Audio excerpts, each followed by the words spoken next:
we started putting the right guys in the right places.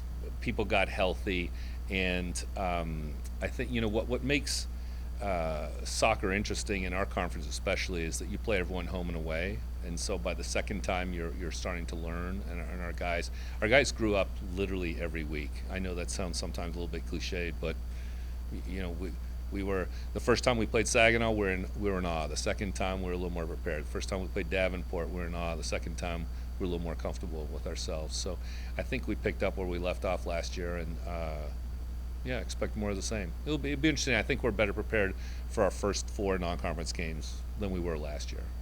I think the fun part of it will be jamming everyone in a bus together. There's nothing, people talk about team building all the time. You throw 21-year-olds in a bus, you'll get something out of it. I think it's fun because there's a little bit of challenge to it. Like, we're going to altitude. This will be the first time that guys have played at altitude for some, so that'll be, in the preseason you're trying to establish yourself, but we're still at a point in our program where those 4 games are preparation games for the conference. As Coach said, I think compared to my first semester here, first year, we brought in a lot of quality guys, raised the level of practice, and now we have multiple players competing for every single position. So I'm very excited to see how it's going to work out.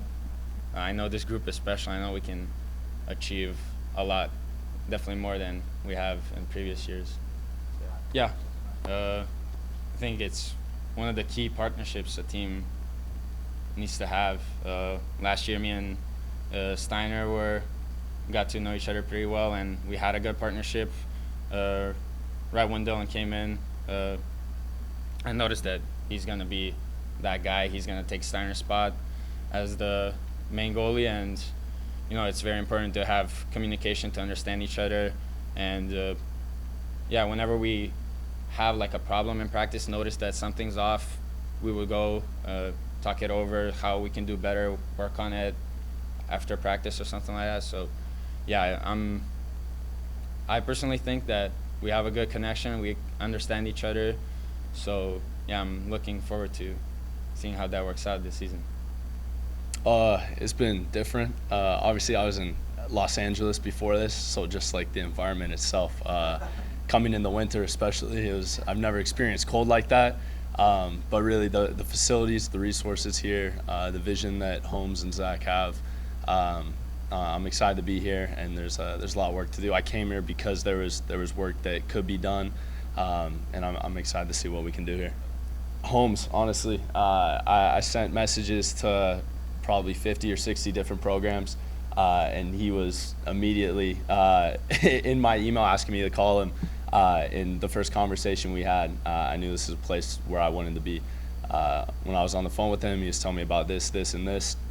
All sounded great to me. I looked up the school before I'd even sent him my initial message, and I knew there was a lot of room to work, and I knew there was a lot of room for improvement. So that first phone call really sold the deal for me. And after I got off, honestly, I called my parents. I said, hey, I think I'm going to Minnesota, believe it or not, and that was that. Well, my mom actually grew up in, I think it's Chanhassen, which is down by the cities. So she'd been here for a little bit, and the first thing she said, it's cold there, right? And I was like, yeah, that's what I've heard. So she wasn't wrong. Yeah. So I've always kind of held myself to a standard of being that quarterback and really trying to communicate as much as possible. So what I tell all the new guys when they come in, because a lot of them don't necessarily want to listen to everything, because every detail I'll tell them what to do with the ball, whether it's clear the ball, play it short, or play it back to me. And it just takes time for them to get used to. A lot of them haven't had a goalkeeper like me that's yelling at them for 90 minutes straight. So it takes time. A lot of it takes time. It's an adjustment period. So I think now they're used to me chirping them the whole game. So if they're going to give the ball back to me, they will. And if they don't, I trust them now to make the right decision, and that they're seeing something that I'm not seeing. Yeah, it's all about, you have to be on the same page 100% of the time, because if there's any miscommunication, that's when goals get scored. So it also comes down to playing with each other and understanding how we play. So when something happens, I can trust him to keep the ball, or if it's a situation where I know he's not comfortable under the ball, under pressure, that's where I ask for the ball. So after playing with Vuk, I kind of understand his playing style, and I hope he understands my playing style. a little more now, so we can kind of play off of that and trust each other to make the right decision.